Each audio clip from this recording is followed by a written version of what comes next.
happy to be here and share my thoughts and ideas about support services for our elder residents in Larimer County. This is an overview of what I'll be covering, some of which you've already heard a little bit, so I'll skip over those parts really fast. I want to inform you about what we do here in Larimer County. What does it mean to age in place? What support services are needed? Promising community strategies that we did some research on, and just a wrap-up of the elder-friendly community that talks a lot about than what Phil has already provided. So Volunteers of America in Northern Colorado. Volunteers of America is a national organization with affiliates. Colorado branch, which covers the whole state, is the affiliate that we are part of. We are the Northern Colorado division, although currently we're only serving in Larimer County. Volunteers of America started in 1896, so we've been in the business of supporting the most in need for many, many years. We are a support service agency, and we use many, many volunteers to do that.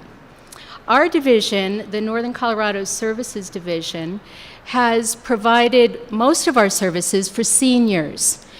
We do a Meals on Wheels program, congregate meals, grocery shopping in Loveland and Fort Collins. All of these are in Loveland and Fort Collins.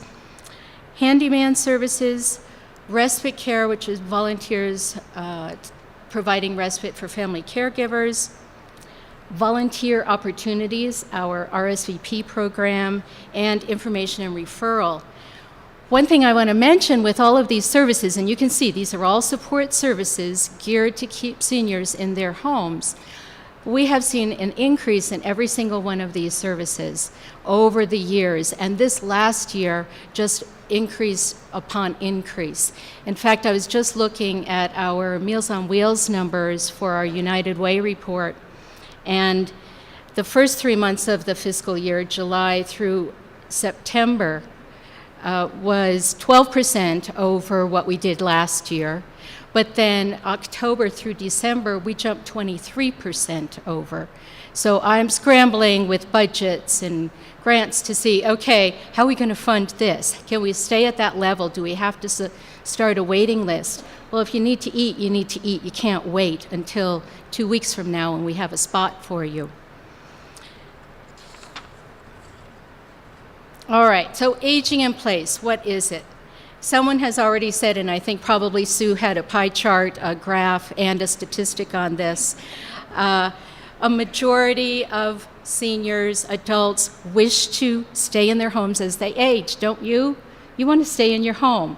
I don't think any of us grow up with the aspiration of living in a nursing home.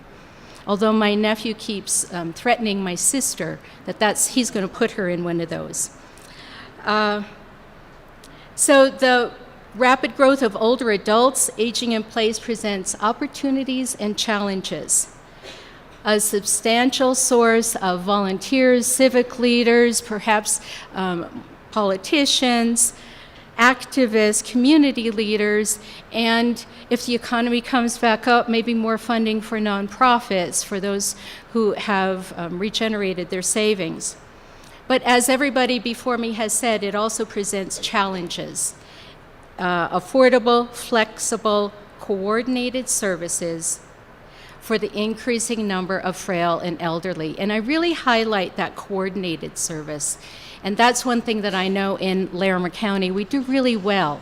We have a lot of agencies that serve seniors, and coordination is the key to make sure that they're effective.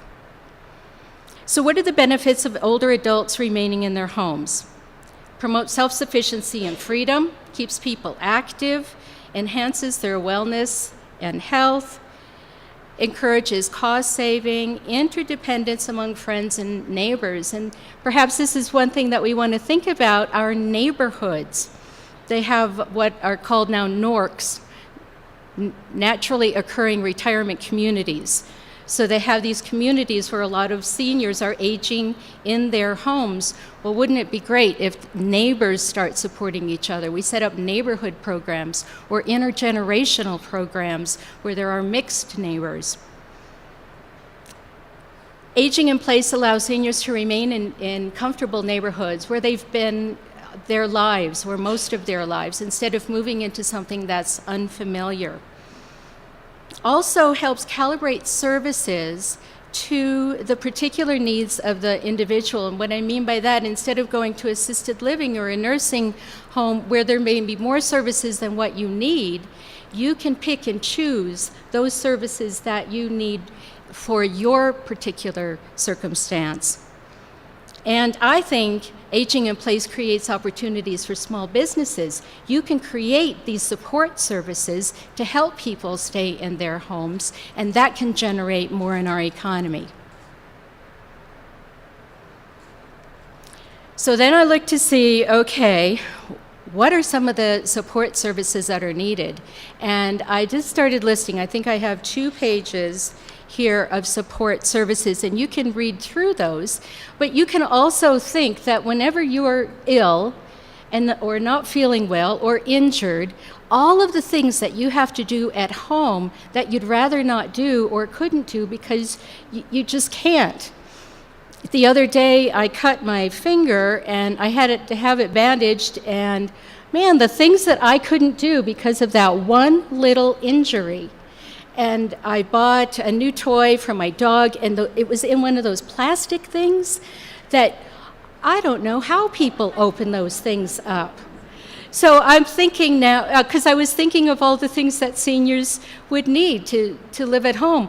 You need someone to open up those packages or those flip tops on cans. I cut myself on that as well. Those are not easy to open. So it's really sometimes just the little things that people need support with. And we have a lot of services in our community, but at Volunteers of America, of course, we serve the most vulnerable, the low income. I don't know that they can afford someone to come in and walk their dog for them. I just got a puppy, and I was looking at that, can I get a dog walker? It's $20 to come in for 20 minutes. How could I afford that? So how can a senior who's living on a fixed income afford some of these? So we might have a lot of services in our community, but do we have enough services for the low-income seniors? Okay, so let's go to the next chart, and you can see the rest of the list: pet care, transition from home to hospital, yard work, legal services.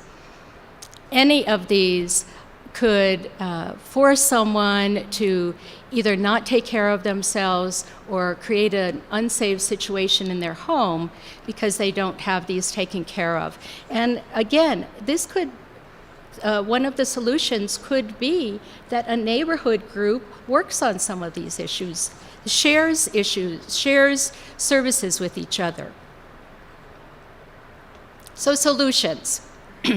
I am also going to mention PACE. It is an incredible program. We, Volunteers of America, has a PACE program on the western slope by Montrose. I can't think of Delta Montrose area, and it is a rural PACE, and it's really working. In fact, I think they were full within their first year of operation. It does provide comprehensive care for those that are nursing home eligible. It is for those who are Medicaid, Medicare eligible. One thing that I really like about PACE is that the elder is part of the team that decides the care package. So they are in on the discussion. It's not someone, a doctor, a family member, just telling them this is what you're going to do and this is what you're going to get. They are engaged. And I don't know the name of the team they call it, but they have a care team that meets every day and talks about each of their participants and what their needs are and what they can do to help solve some of their issues so that they can remain in home. Now, the challenge with this program is it takes 1 to 2 years to develop and $3 to $4 million to get started. Volunteers of America is looking at the possibility of starting a PACE program in Larimer County, as is total long-term care. So it might be something on the horizon